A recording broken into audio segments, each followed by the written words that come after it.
My name is Jake, and if I had any doubts about where I stood in my family, they were erased the day I found out about the will. It wasn't even some dramatic, sit-down moment where my parents dropped the news themselves. No, I found out entirely by accident, by sheer dumb luck. It happened a few months ago when I was at their house, the same house I had been helping them pay for over the past 5 years. The mortgage, the occasional grocery runs, even fixing up things around the place. I was the one keeping it all together while my brother, Eric, did absolutely nothing. And when I say nothing, I mean nothing. No job, no responsibilities, just lounging around waiting for life to hand him everything on a silver platter. Which, apparently, my parents were all too happy to provide.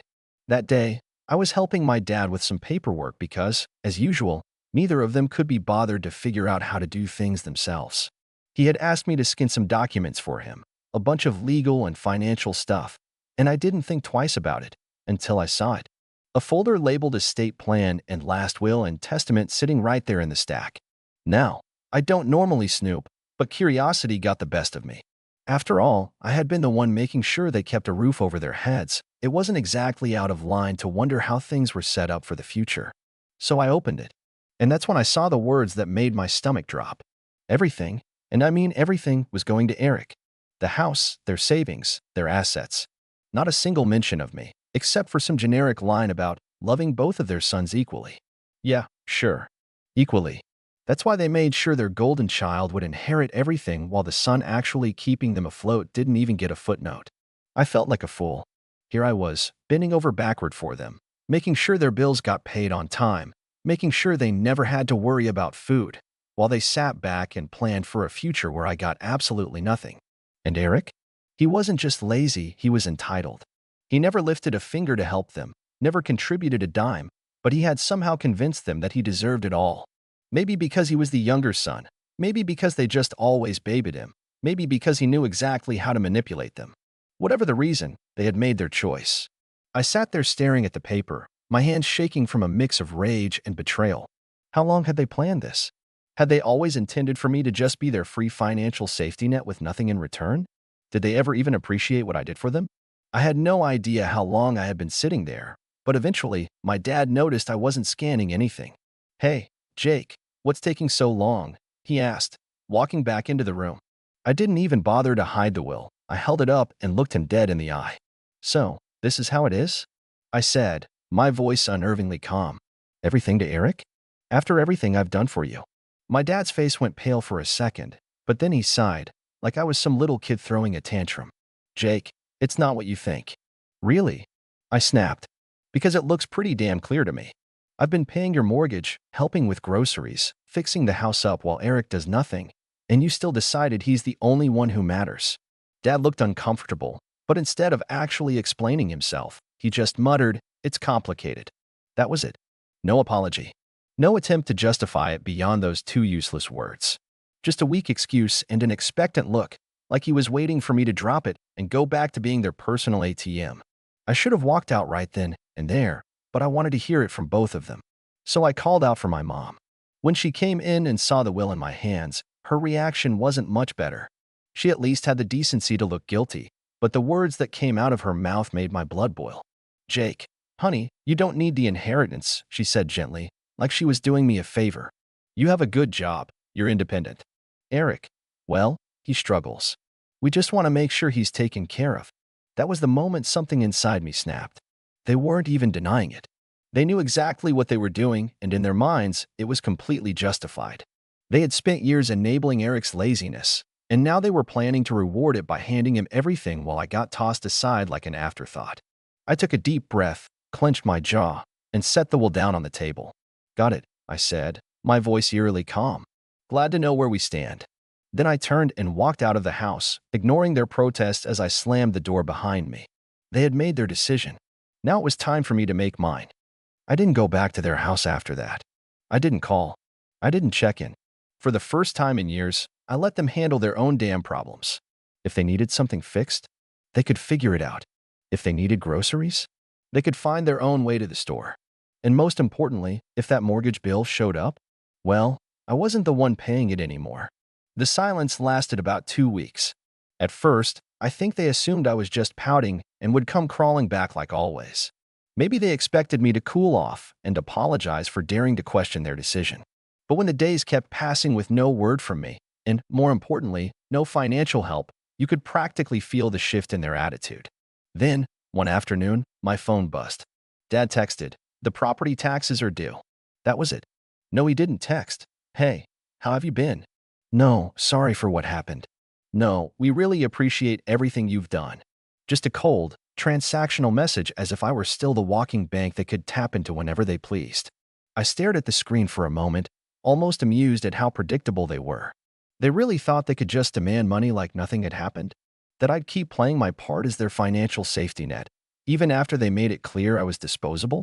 I calmly typed back, "I'm sure Eric will handle it, since the house is his and all." It took exactly 5 minutes before my mom called. I let it ring. Then another text came through. Mom texted, "Jake, please don't be like this. We need to talk." Oh, now they wanted to talk? Now that their bills were piling up and reality was finally slapping them in the face? I waited an hour before replying. "There's nothing to talk about. You made your choice. Now you can live with it." I figured that would be the end of it for the day. I had made my stance crystal clear, and there wasn't a single part of me that felt guilty about it. But then Eric decided to chime in.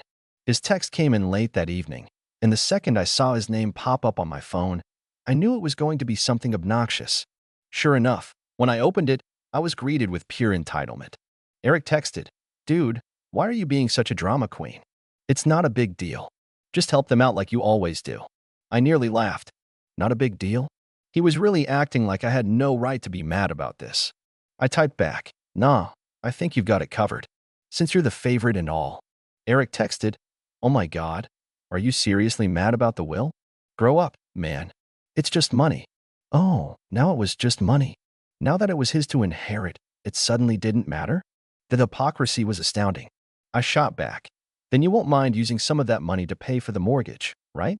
Silence. A few minutes later, my mom texted me again, this time going full guilt trip mode. Mom texted, "Jake, we're your parents. Family takes care of each other.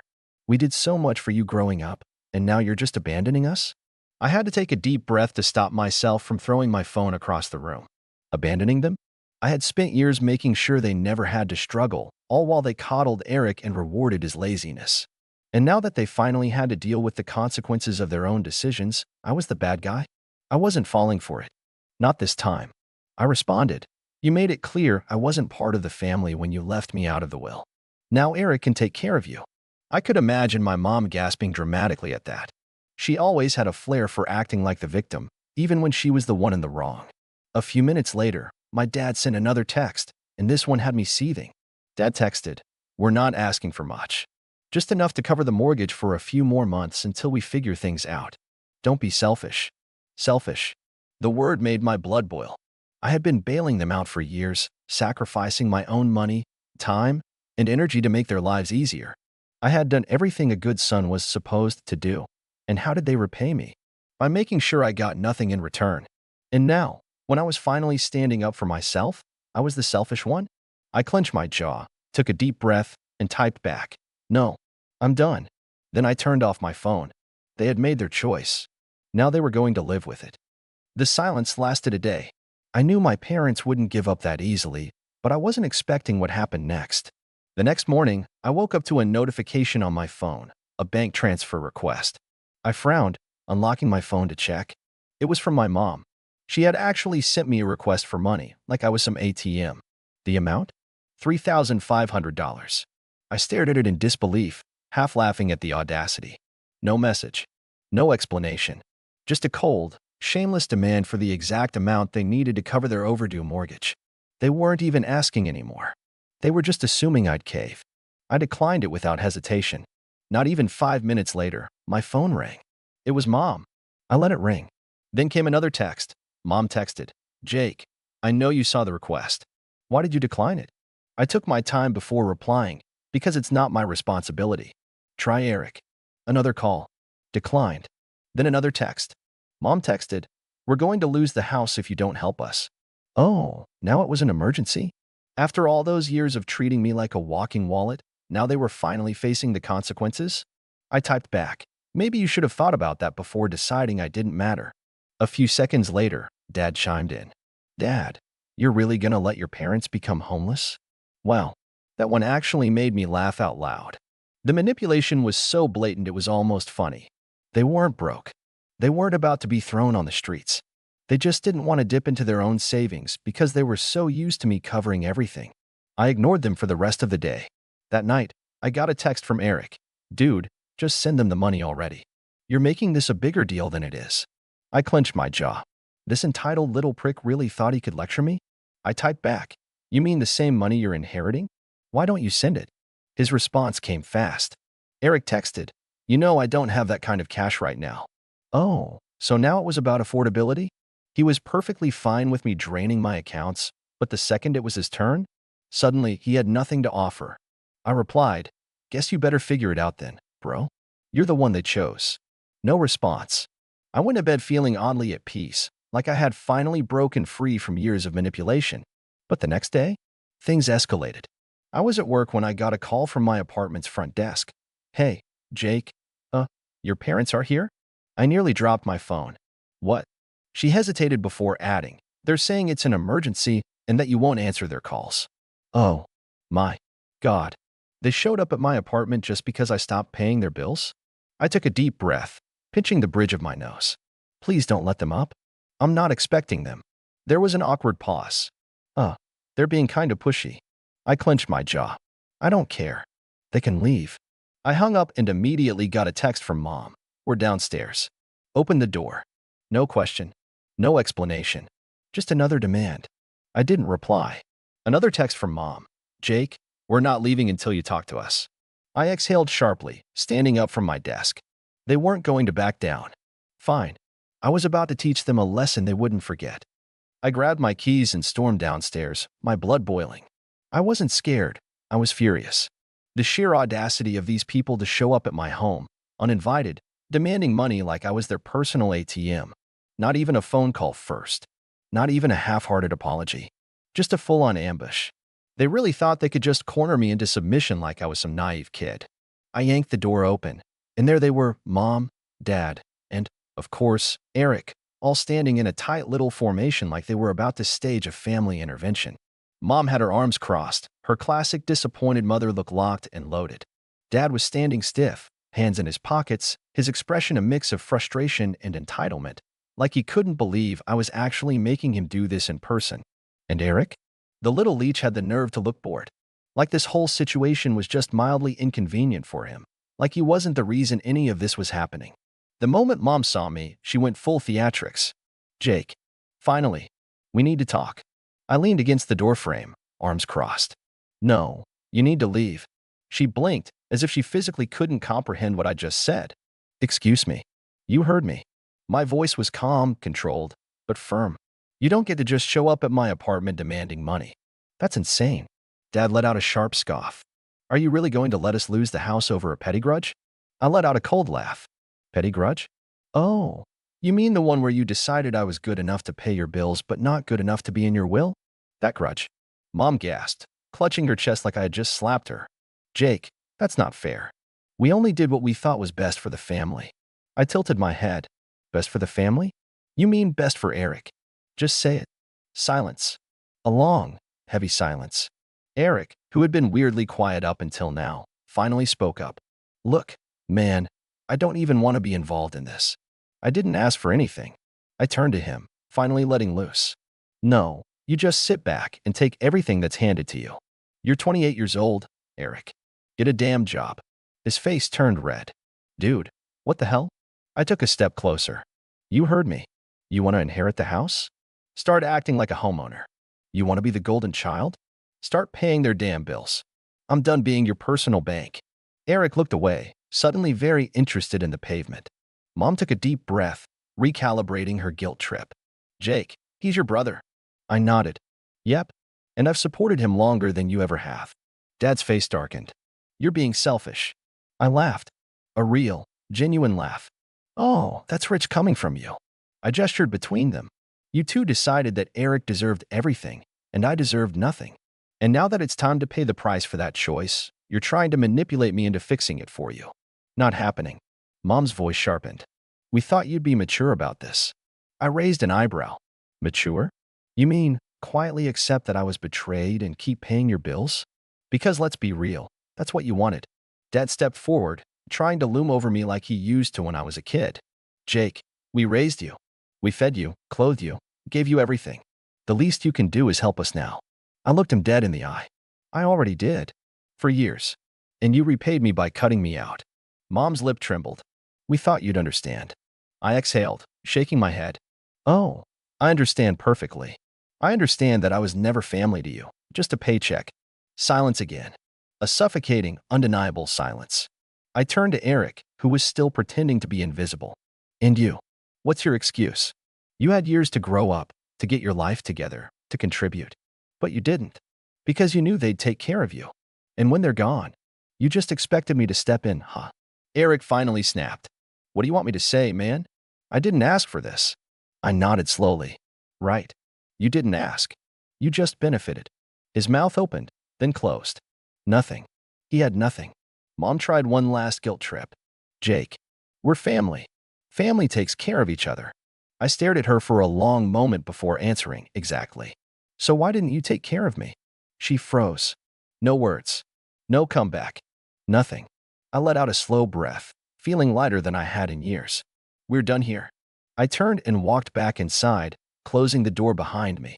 Before I even made it back to my couch, my phone buzzed. A new text from Dad. Wow. After everything we've done for you? You're really gonna abandon us? I smirked, typing back. No. You abandoned me. I'm just finally accepting it. I had sinned. Then I blocked their numbers. But I had no idea that blocking them was only going to make things worse. It didn't take long for things to spiral out of control. Less than a day after I blocked them, I started seeing posts on Facebook.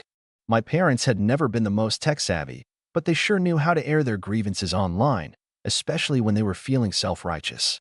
At first, I thought it was just my parents being dramatic. I mean, that was their go-to move, airing out family drama for everyone to see. But the longer I scrolled through their feeds, the more I realized this wasn't just about me not helping with bills anymore. The posts were disguised as family love, but they were thinly veiled shots at me. Mom had posted something about how she didn't raise her son to be so selfish and how true family helps each other no matter what. A few of her friends commented along the lines of how I was a disappointment and so out of touch with what really matters. Then, Dad chimed in with his own post. So-called family should never turn their back when you need them most. We gave everything to our children, and this is how we're repaid. My son, who should be helping us in our golden years, has chosen to abandon us. He tagged me, adding a passive-aggressive, I hope you're happy, at the end of it. But the real kicker came from Eric. I should have known he'd get in on the drama. He shared a post that was brimming with falsehoods. Some people think that family is just about money. They don't understand that family is about love and sacrifice. I'd do anything for my parents, but some people just don't get that. They're too wrapped up in themselves to realize that true love is about helping those who raised you. He even threw in a disguised jab at me. I wish some people could learn what it really means to be family. I love my parents, and I'm grateful for everything they've done. That was it. That was my breaking point. I sat there, staring at the screen in disbelief. How had it gotten to this point? They'd turned this entire situation around, made me the villain, the selfish son who wasn't willing to support his sacrificial parents. The son who didn't appreciate all the love they gave me over the years. How could they? I had always been the one who worked hard, the one who contributed, the one who never complained. I had to swallow the fact that, somehow, they had convinced themselves they were in the right, and now they were telling everyone that I was the problem. I didn't want to react immediately. I took a step back, collected my thoughts, and waited for a few hours. I wanted to make sure I didn't just rush into something out of anger, but the more I thought about it, the more I realized that I couldn't let them get away with this. If they were going to drag my name through the mud, I was going to set the record straight. So I pulled out my phone, and I started typing. I opened my own Facebook account, the one I kept for close friends and real family, and I posted a lengthy update. I wasn't interested in playing their game. I didn't want to get bogged down in petty back and forths. What I wanted to do was tell the truth. Here's what I wrote. I know I've been quiet for the past couple of days, but I can't stay quiet any longer. My family has been sharing a lot of things online about me that are simply not true. They've portrayed me as the villain, the selfish one who refuses to help my parents in their time of need. I'm here to set the record straight. I've always helped my family. From the moment I could get a job, I've been the one helping with bills, paying for groceries and supporting them in every way I could. But there comes a point where you can't keep giving without being respected. Over the years, I've watched my parents favor Eric, giving him everything: the house, the money, the attention.